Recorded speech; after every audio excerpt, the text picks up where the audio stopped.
Man, what's good, chat? I ain't even late. 1 to 10. How we doing, ladies and gentlemen? I'm back. Yo, what's good? What's good? What's good? What's good? Mom, good chat. What's good? What's good? What's good? What's good? Chat. What's good, ladies and gentlemen? I hath returned once more, yet again, once more again. Gray hoodie. Yo, got killed. Froggy, Melon, Soak, CaseOh, 12 Coral, Miss, Shauna, Grass, Crouching, Life, Bird, Land, King, Cup, M, Ansley, Doodoo, Cyber, J, Willie, Zilly, Wee with the 36 months, WE, Lane, Nat, W Subbers, man. Appreciate y'all. Chat, how's everybody's day going on a scale of 1 to 10? Let me hear it, huh? How we doing?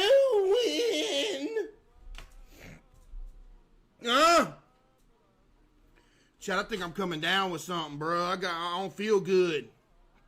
My nose stopped up, man. My throat hurting a little bit. GG, chat. GG, I done caught something. It's over. I done caught something, chat. GG's. I got strep throat. I'm out for another month. I'm gone. Chat, y'all doing good though? Yo, Sin with the 5 gifted. Appreciate you, Sin with the 5 gifted. Thank you. Chat, what y'all do today, man? Huh? What did y'all do today? What?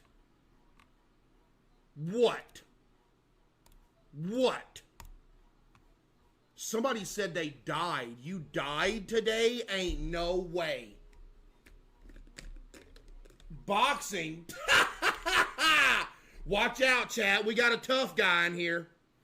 Whoa, watch out. Whoa, we got a boxer up in here. Look out now. Don't beat me up, cuh. You know what I mean? Yo, Megan with the 5 gifted. Appreciate you, Megan with the 5 gifted. Thank you. I'm sick and I feel like I'm dying. Bro, I'm telling you, that's how it was with the ear infection. I thought I was dead for real, chat. I thought I was gone. Yo, Girthquake with the 5. Thank you, Girthquake with the 5. Appreciate that. My mom went to the Goob Lagoon. Did she have a good time? What am I saying? Of course she did. Everybody that goes to the Goob Lagoon had a good time. That's not even a question, chat. Why would I even ask? Why would I even dare ask such a question of did she have a good time? Daily candle update.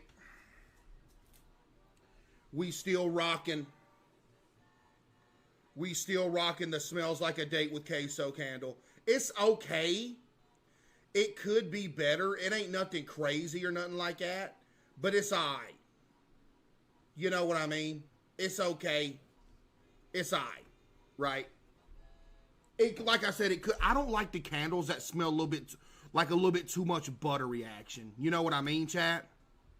It's like a little bit too much butter action going. There's some candles that's got a little bit too much butter action going. They do. You know what I mean? They do. Lag, buddy, it ain't lagging. I can see my bit rate right now. Okay. So you over here talking about some lag, guess what? You ain't tricking me, bud. So calm down. What candles are you buying? Chat, what's the best candles that you can get? Dude, what is the best candle brand? I don't care if they cost $1,000 a piece. What kind?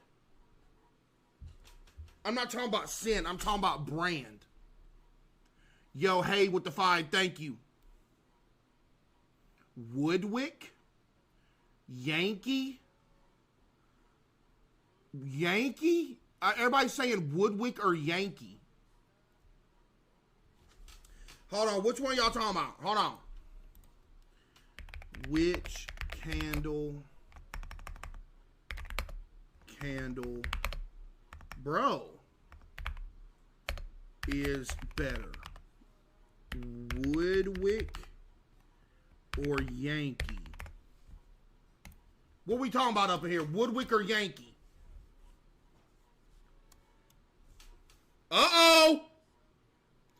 Looks like Yankees taking it.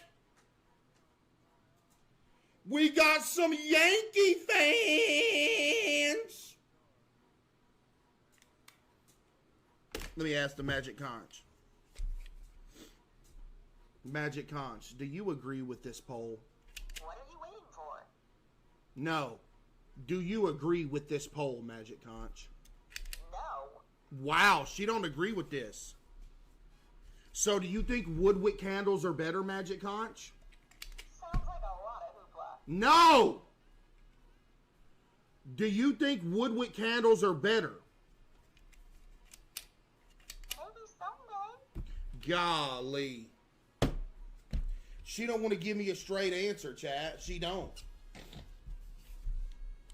Yo, Chili's with the 5 gifted. Appreciate you, Chili's with the 5 gifted. Thank you. So, chat, you're telling me right here, right now, out of every candle on the planet Earth, Yankee is the best. Out of every candle on the planet, Yankee is the... Why are y'all saying no now? We just voted. Why y'all typing no? Y'all just voted.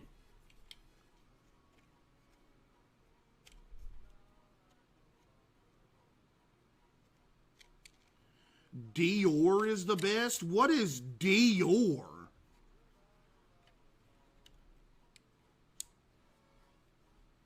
Just look them up. You know what? Let me look up best candle brand right here. You ready for this? Yo, Crow with the 5. Thank you, Crow with the 5. Best candle brand. Man, you can't even look up what the best brand of something is because everything's sponsored now. That's what's crazy. There's no, it's not unbiased no more. If you go look up what the best brand of something is, it's whoever got something sponsored is going to pop up at the start, so you really don't even know. Google's useless now. Literally, they useless. Yo, Pro Man with the 5, thank you. Chat, Google done turned useless on us, bruh. Somebody said Bath and Body Works. I'm not gonna lie. I likes me some Bath and Body Works candles, bruh. I mess with them heavy, for real. Bro, Bath and Body Works candles low-key goated, for real. Like, they actually ain't bad at all. Yo, Lex with 1,000 bits. Hey, K, started my new job this week. Oh, R.I.P. R.I.P. Good luck, Lex. Yeah, good luck. Or good luck, Lex. Yeah. Hey, Case, I'm buying a brand new Wii system. What game should I get? Smiley face. You bought a brand new Wii. What game should you get? What you gonna do with that? I guess get Wii Sports and Mario Kart and Super Smash Brothers Brawl, but you can't play online anymore, can you? There ain't no way. There ain't no way that you can still play online on the Wii. Can you? Yo, ban the guy that just said get GTA 6. Buddy, it ain't out yet. Matter of fact, GTA 6 ain't never coming out, chat. Y'all been scammed this whole time. Y'all have been lied to. It ain't never coming out. I got first-hand information. GTA 6 ain't never coming out. I am an insider. I have all the information. You're a dev? Yes, I am the lead dev of GTA 6. Yes, me. The lead dev. It's me. It's me. And you know what? I'm leaking it right here. I decided I don't want to work on the game no more, so guess what? So guess what, chat? Y'all ain't getting the game no more. You ain't getting the game. It is what it is. What's on the menu today? Y'all ain't getting it, chat. Sorry. Matter of fact, I'm the solo dev. I am the solo dev of GTA 6, and you ain't getting it. Man, Where's my videos? Ooh. Hold up. man. Ooh. Do we watch a food video or a scary one, chat? How glass is made? Bubba, don't nobody care how glass is made. Nobody, and I repeat, nobody cares how glass is made. Do you care how glass is made, chat? They find glass. They mine it. They find it in caves. They cut pieces out of it, and they bring it, and they put it in your window. That's what happens. Okay. Yo, Emily with the 5 gifted. Thank you. Let's see what Chillin' Scares got on here. Goated YouTube channel. W Chillin' Scares, chat. No joke. Goated YouTube channel. Goated! Hold up. Ooh, did we see this one? Did we see this stealth camping video? I don't think we seen this one, did we? Did we see that one?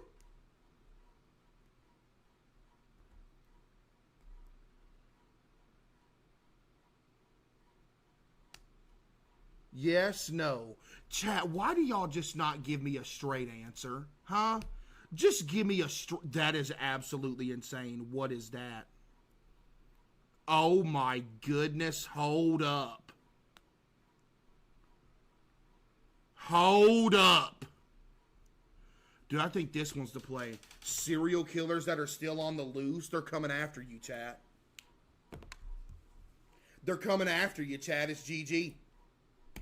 Vending machine killer. What? On April 30th, 1985, a 45-year-old truck driver stopped near a vending machine in Fukuyama, Japan. He was exhausted from work and was looking for an energy drink to help him power through the rest of the day. When he approached the vending machine, however, he noticed something surprising. A bottle of Oranaminsi energy drink was already in the pickup tray. Thinking he'd lucked out on a free drink, the truck driver wasted no time chugging it down. What he didn't know was that this would be the last drink he would ever taste. Instead of the refreshing feeling he was looking for, he felt something horribly wrong with his body. A bitter, burning sensation quickly spread throughout his throat, followed by an intense wave of nausea. Bro, why would you just randomly kill people at that go to a vending machine? What do you gain from that? You poison something at a vending machine, you don't even know who you killed. What do you actually even gain from that? Wasn't long before he was lying on the road in excruciating pain. He was rushed to a nearby hospital where doctors discovered a lethal amount of paraquat dichloride in his system. Paraquat is an herbicide that was quite common in Japan at the time. R.I.P. More importantly, it's also highly toxic to humans. When ingested, it can lead to severe nausea, throat inflammation, internal chemical... I'm never using a vending machine again. No, it's good if you don't take something that's already in there. Remember, when he got to the vending machine, he just took something that was already in the pickup tray. So somebody just put it in there. If you get something from the actual thing, odds are you burns good. And eventually death. This is also why it's been banned completely from over 70 countries to date. Unfortunately, despite knowing the reason for his illness, there was nothing the doctors could do to save his life. There's no antidote for the deadly chemical today, let alone back then. So, after hanging on to his life for a month, the truck driver passed away on the 30th of May, 1985. R.I.P. At first, investigators assumed that given the nature of his work, he might have accidentally encountered the toxic substance while on duty. However, after reviewing his haul records, they found no trace of this herbicide or anything remotely linked to it. This left them with only one conclusion. There's over 200 countries? That is crazy. The chemical was mixed into the drink he consumed just moments before collapsing in agony. But with no leads or concrete evidence, they couldn't determine whether it was a murder or self-inflicted And it was act, never resulting caught. in the case getting shelved for the time being. Now, while this might sound absurd today, you have to understand that paraquat was readily available in the country at the time. You didn't need any prescription or identification to purchase the chemical, leading to over 1,400 people using it as the poison of their choice in 1984 alone. Poison of their choice? In other words, the possibility of it being self-inflicted was just as high. However, just as the investigators were about to give up on this case completely, they received tragic news. Another person had fallen victim to the same poison after consuming Oranaminsi on the 5th of September. Then another 6 days later, and one more 2 weeks after that. By this point, it was clear that someone was deliberately poisoning vending machine drinks across Japan. This was the work of a deranged serial killer. Unfortunately, this supposed killer was also extremely thorough. He didn't leave any fingerprint or DNA evidence on the drinks he tampered with. Bro, that and is only insane, chat. Bro, people are bro. For no reason. People didn't even do nothing wrong. Just steal, I'm gonna poison you. Just because you're here. targeted vending machines with no CCTV cameras nearby. As for why his victims willingly drank the unknowingly poisoned drinks he left behind, that had to do with the buy one get one free promotion Oranaminsi was running around the time to entice younger consumers. However, since some people only wanted the one drink, they often left the second free drink near the vending machine as a gift for the next person. This was common enough that people didn't find the laced drinks suspicious and drank them without a second thought. Sadly, this method was terribly effective. By the end of the year, this mysterious vending machine killer had claimed the lives of 12 victims and had severely injured 35 more. 35 severely injured and 12 of them killed. And earlier, this killer was a master of hiding his tracks. He operated all across western and central Japan, as well as Tokyo, making it near impossible for investigators to pinpoint his location. The lack of evidence also made it difficult to figure out his motive. Some speculated that he was doing all this to extort money from Otsuka Pharmaceutical, the company that made Oranaminsi. This is because in 1984, a group called the Mystery Men with 21 Faces threatened to poison food products unless the companies paid them money. So some believed that the vending machine killer was a copycat and wanted something similar. However, this theory didn't last very long because Otsuka Pharmaceutical I ain't never drinking nothing ever again. Didn't receive any demands or extortion letters from the perpetrator. Additionally, dude, the scariest thing about this, this could happen to anybody. Literally any regular person going about their day, just stopping at a vending machine to get something to drink, you could just be dead for no reason. For literally no reason. You didn't even do nothing. The killer also began using other drinks, like the drink Real Gold and even Coca-Cola. Hiroaki Iwao, a Tokyo professor of criminal sociology, proposed a more disturbing theory regarding the killer's motives. What? He stated, "It is not uncommon for Japanese who live under tremendous pressure, both on the job and in overcrowded communities, to let out their frustrations by hurting someone else. The person responsible may even wait around to see who buys the poisoned drink. He or she may find this is a kind of exhilarating release from the tensions of life in Japan." Bruh. But even if this was the truth, it still didn't bring investigators any closer to catching the suspect. Left with no other options, the authorities turned to the public and launched a nationwide campaign on the 27th of September. They placed signs and distributed leaflets telling people to avoid suspicious free drinks and to properly inspect the cap seals on their beverages before consumption. They also instructed vending machine owners to investigate their stock for any anomalies and told chemical shops to monitor their customers Anomalies? I could do that. closely. It's unclear how effective this campaign was, as the number of victims kept increasing even after its launch. But then something unexpected happened. On the 17th of November, the murder spree stopped completely after the death of a 17-year-old girl. She was the only female to have died from the poisoning. It's possible that the person who committed these atrocities had a moral code against harming women, though that's nothing more than a baseless speculation. Due to the complete lack of evidence, the vending machine killer was never identified, cementing this case as one of the most chilling, unsolved mysteries in Japanese history. Wow, never got caught. Never. Never got caught. All them people Little Rock gone. serial stabber. What?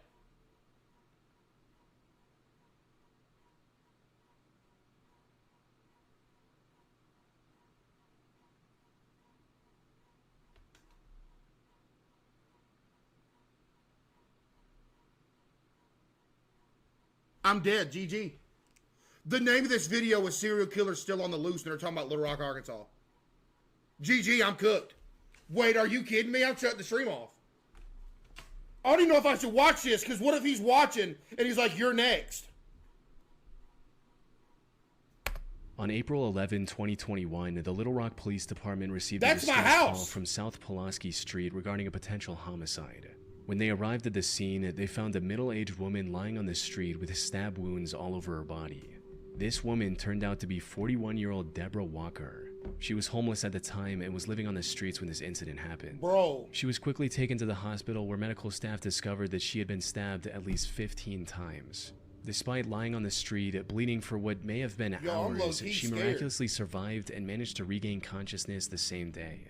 Investigators also visited her in the hospital to gather any information she could provide about her attacker.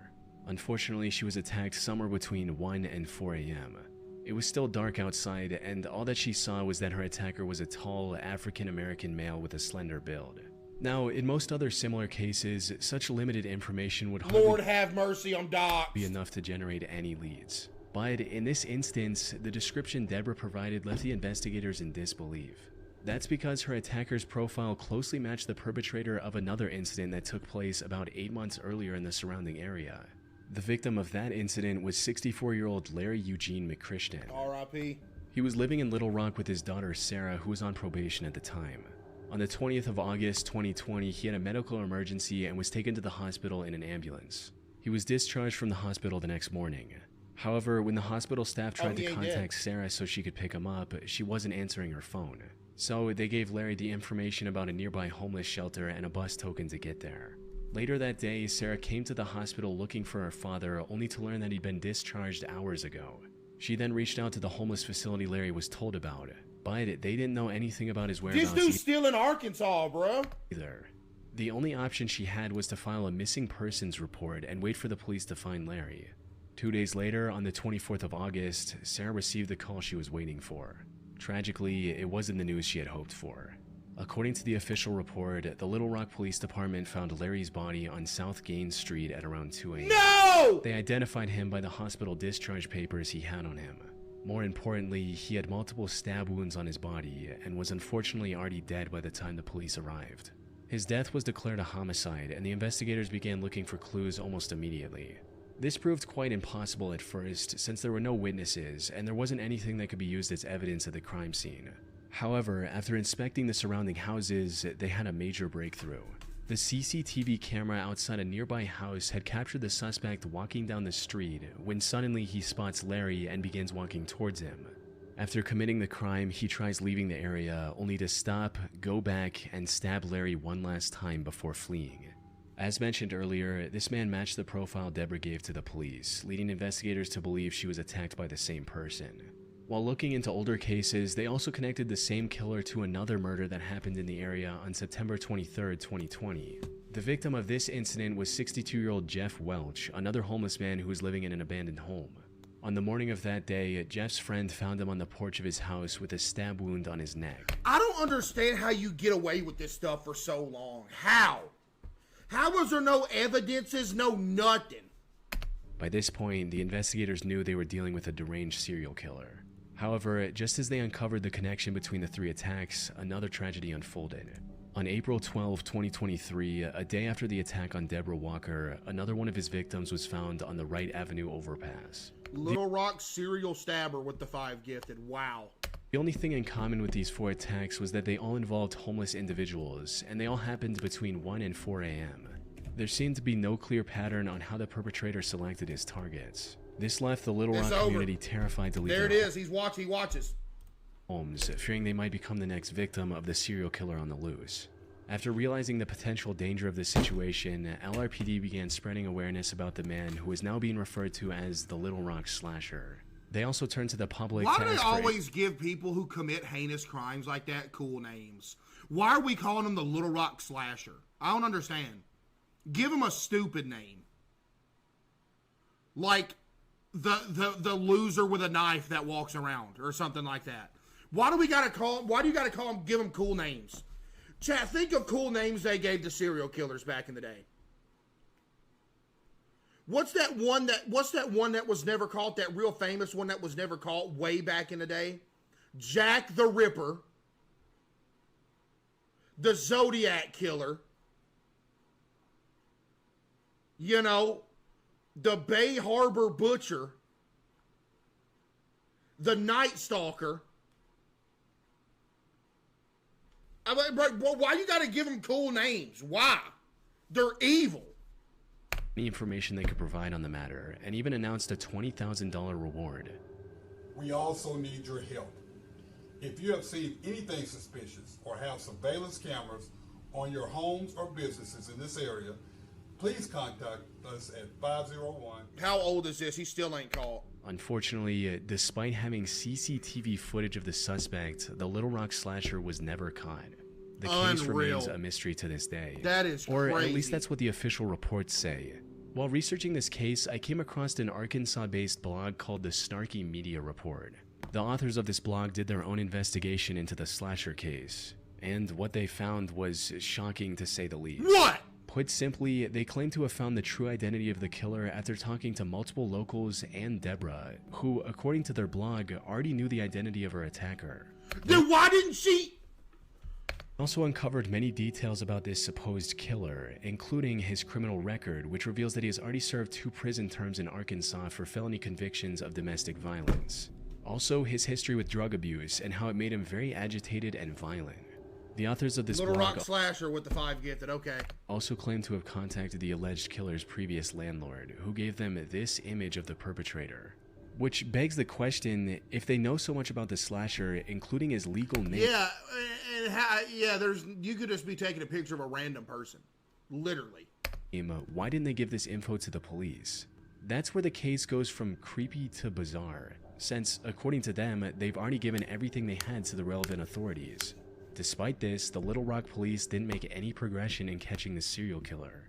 Snarky Media also published a video of the Little Rock mayor and police chief refusing to answer questions about the case. This seems to hint at something incredibly shady going on behind the scenes. That said, there's no way for me to confirm if the authors of the Snarky Media blog are telling the truth. For all we know, they got motion, golly. The whole investigation is made up, and this is just some random guy who has nothing to do with the 4 attacks, and it's all a ploy to make the Little Rock Police Department look bad. Most of the information they've gathered seems to check out with what's released publicly by the authorities. The only discrepancy in their investigation is the age of the suspect. Officials believe the slasher to be young, possibly in his 20s, but the authors of this blog state that the person they found was 46 years old. You 46 years old and you still... Never mind, I ain't saying nothing. Unfortunately, this is where the leads end. Whether Snarky Media is telling the truth or not remains uncertain. What is certain, however, is that the case remains unsolved to this day. The Little Rock slasher is likely still out there and can continue his murder spree at any moment. That's why I ain't saying nothing. Thanks to Trade Coffee for sponsoring this video. I never considered myself much of a coffee person, but recently I found myself getting really into it, though I quickly found out that it can get extremely expensive. Cursed Diva Cup with the 5 gifted.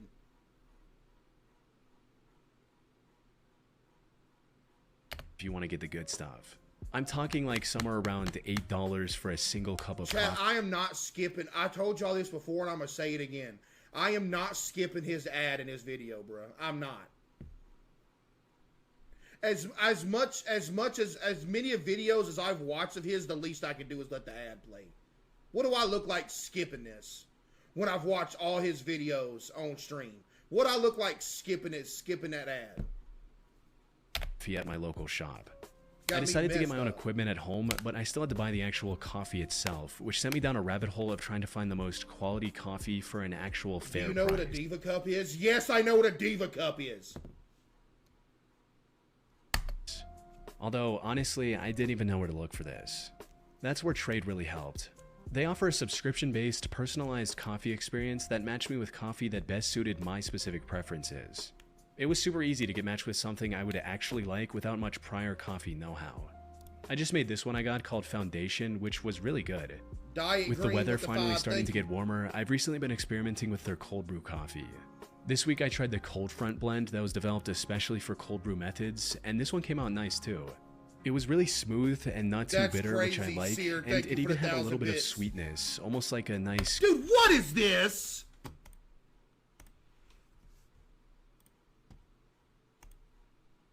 Are you kidding me?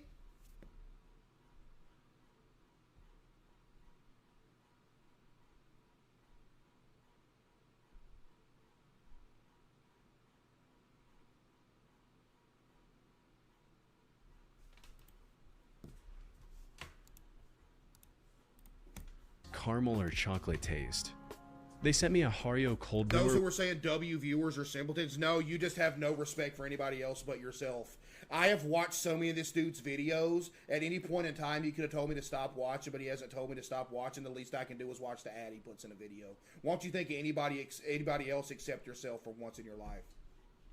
which made it really easy to make. And for a limited time, Trade is giving these away for free when you sign up I'm for a gonna cold let brew the ad subscription roll. at drinktrade.com/chilling. That's drinktrade.com/chilling to get your free cold brew maker with select cold brew subscriptions. Yo, Yutch with the 5, thank you. Yo, Michael with the On 5, February thank 17, you. 1997. Matter of fact, I might replay the ad. I might do it just because that guy said that. I might replay the ad. 21-year-old Patrick McNeil went out with his friends. He spent the evening out drinking with his friends in the Dapper Dog Bar in Manhattan. During this time, he likely drank Premium hot dogs! more than he could handle, resulting in him throwing up in the bar's bathroom before leaving in a highly unstable and disoriented state.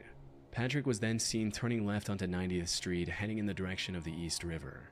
This was the last time anyone would see Patrick alive. No! Following this night out, Patrick vanished into thin air. Despite extensive efforts, authorities found no leads or clues to his whereabouts. That is until April 7, 1997, when Patrick's lifeless body was found in the East River 50 R.I.P. days after his disappearance. Duty Sergeant of the NYPD's Special Investigation Division, Kevin Gannon, was called to the scene to assist with the body's recovery and examination. Kevin had been a seasoned detective for years. I just joined What Are We Watching? Serial killers that are still on the loose today, so I can instill fear in the people watching so you won't sleep at night. And by this point, there was little that could surprise him. However, the circumstances surrounding Patrick's death disturbed him to his core. Yo, Light with The more he 5. looked into it, the more strange the situation became.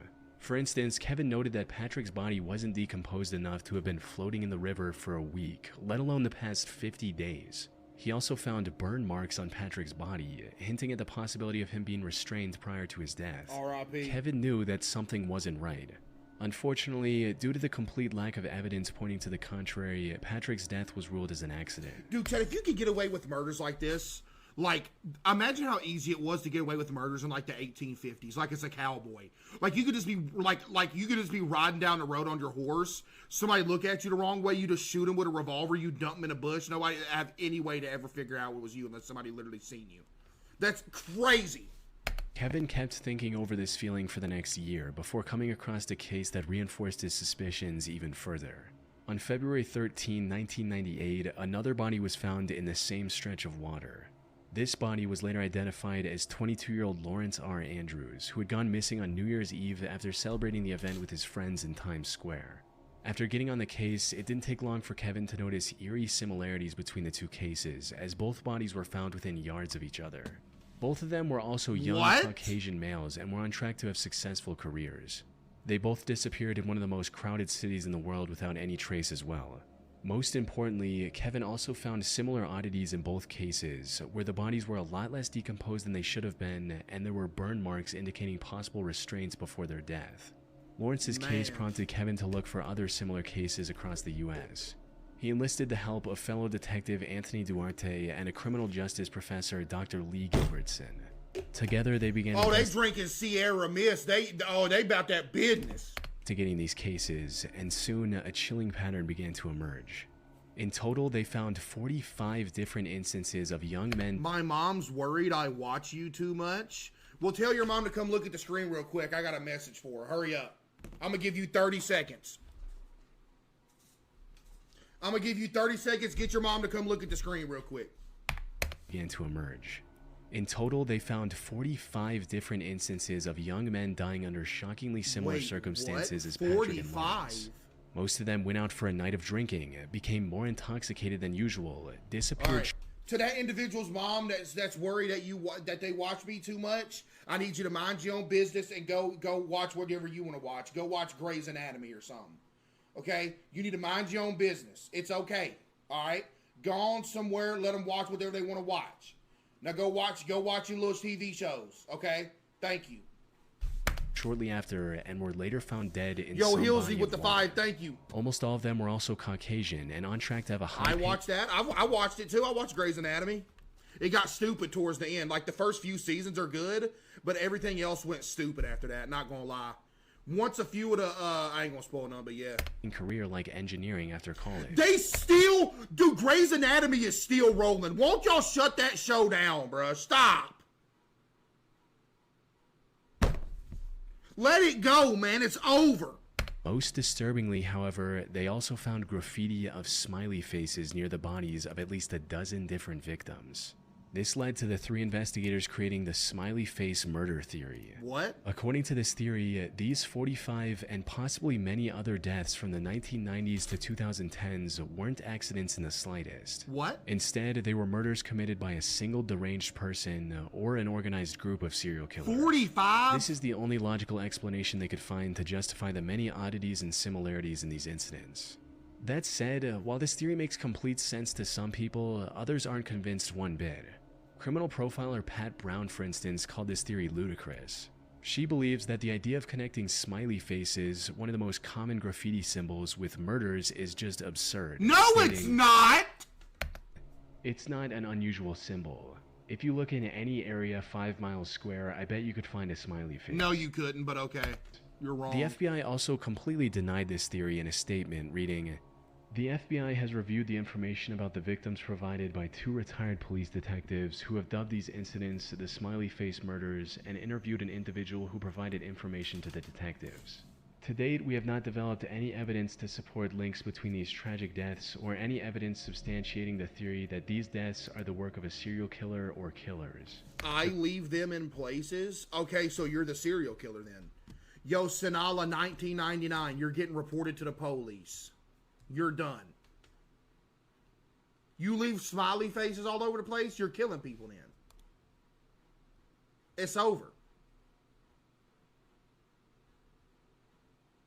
Hey, Case, love your streams. My mom told me earlier I need to pay rent if you keep waking her up watching your streams. Yeah, that's crazy. Yo, that's crazy, bro. What?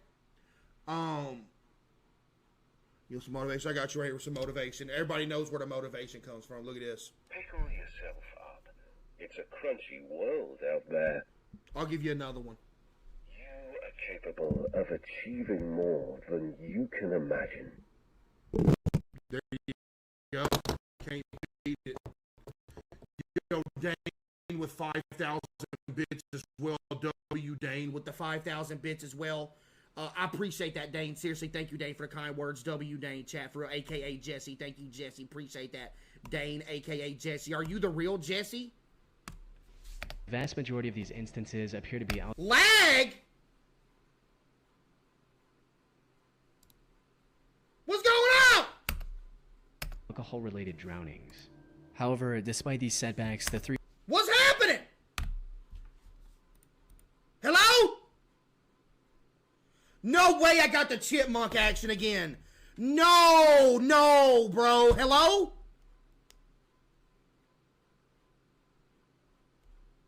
Is it better?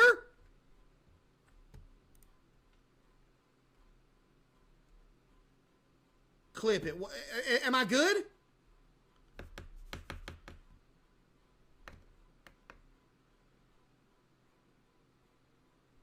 It's still doing it? Hello? Hello? Hello? Hello? Hello? Hello? Hello? Yo. Yo.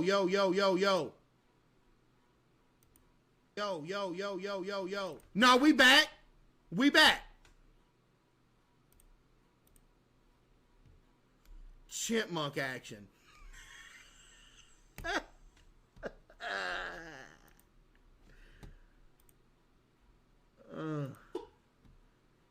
Wait, what? No way I got the... Hello? No way I got the chipmunk action again. No, bro. Hello? That's so stupid. Bro, that is so stupid. Why does it do that, bruh? Bro, what's up with the chipmunk action, man? Man, stop with all that chipmunk action. 3 men have stuck with their theory. They're still working on finding evidence to back their observations. That said, if their hunch is correct, it would mean one of the most wicked serial killers in American history is still at large today. Wow, GG. I-70 killer. Robin Fuldauer was a 26-year-old Indiana University graduate who was working at an Indianapolis Payless shoe source store near I-70. Oh my goodness, do y'all remember the Paylesses? Do y'all remember these? Oh my goodness, I remember the Payless stores. I completely forgot until I just saw this, bruh. Yo, Dane with 20 gifted as well. Yo, give me some W's for Dane with the 20 gifted as well. I appreciate that, Dane, for real. W Dane, chat. Seriously, W Dane. I appreciate that, Dane. Seriously, thank you, Dane. Chat, the Paylesses. Everybody remembers the Paylesses, bruh. Everybody remembers. Oh, I remember. In 1992, the 8th of April was supposed to be her day off. Yeah, expect more, pay less. Oh my goodness.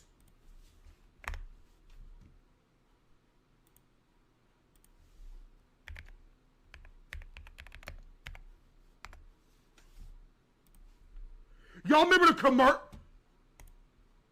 With hotels and Nah, this vacation commercial way too old. Did they keep playing this commercial? Get your hands on these great-looking Pro Wing athletic shoes on sale now at Payless. We've got athletic shoes for the whole family, like men's Pro Wings, just $12.99, or women's Pro Wings, down to a mere $11.99. I'm not this old, but I want to hear him say expect more, pay less.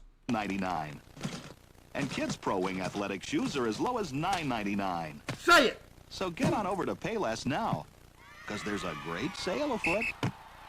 Payless Shoe Source. You could pay more, but why? Oh, this was before the expect more, pay less. Never mind. However, just as she was getting ready to relax at home, the employee who was supposed to man the counter called in sick. Left with no other options, her manager called Robin and told her to cover the shift instead. Robin wasn't very happy about this emergency shift change, but she reluctantly agreed. $9.99 for a shoe is insane. Yeah, that's why they were called pay less, because you pay less. Arriving at the store at 10 a.m. and starting her shift as usual. Unfortunately, her day was about to get a whole lot worse. Everything seemed normal until 2 p.m. when the manager called the store for a routine check. To her surprise, Robin wasn't picking up the phone. She kept trying for a few minutes before giving up and calling the Speedway gas station neighboring the shoe store. No! One of the gas station employees, a friend of Robin's, went to the Payless store to see if she was doing okay.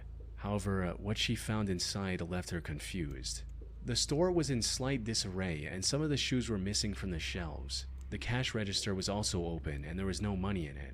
Most concerning of all, there were no signs of Robin anywhere. Her friend called out Robin's name, hoping she was just in the back and would respond. No! But when she didn't hear anything from Robin after minutes of standing in the store, she became worried and called the police at around 2:20 p.m. The cops arrived within minutes and began searching the store for clues on Robin's whereabouts. And it wasn't long before they made a devastating discovery. They found Robin lying in the store's back office, covered in blood. It was already too late. During questioning, an employee from the store across the street claimed to have seen a strange man loitering around the shoe store a couple hours earlier. According to this employee, the man sat on the curb for about a half hour, rifling through his bag and staring at the Payless store. They then saw the same man a few minutes later trying to hitch a ride back to Interstate 465, which was about a quarter mile from the store's location. Unfortunately, they were too far away to get a good look at the man's face. Given the money stolen from the register and without any other leads, investigators filed this as nothing more than a robbery gone wrong. However, they couldn't have been more wrong. Because just 3 days later, something similarly tragic happened to 23-year-old Patricia Smith and 32-year-old Patricia Makers. The two were What? They were both named Patricia? Working at a bridal shop in Wichita along I-70. The incident happened a little past their usual closing time as they were waiting for a customer who had a pickup. When they saw a man approaching the store, they assumed that it was the customer. However, this man drew a gun on the two after entering the store, took them to the back, and executed both with shots to the back of their heads. As the killer was leaving the store, he crossed paths with the actual customer the girls were waiting for. Without hesitation, he aimed his gun at the man and ordered him to head to the back of the store. But the customer defied his command and ran, narrowly escaping with his life. He later helped the police draw a sketch of the killer. Unfortunately, the sketch didn't provide much of a breakthrough. By this point, the authorities were certain they were dealing with a serial killer, but despite their efforts, the killer's spree continued. By May 7th, he had taken 3 more victims in small, low-traffic stores along the I-70 highway. By the time investigators managed to compile a few more sketches, the I-70 killer stopped his quest and went into hiding. That is until 1993, when he claimed 3 more victims along I-35 in Texas. We gotta stop drawing and start taking pictures.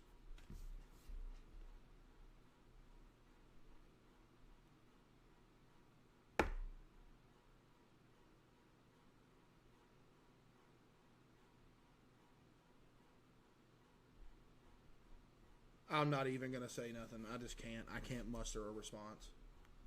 Boston with the 5, thank you.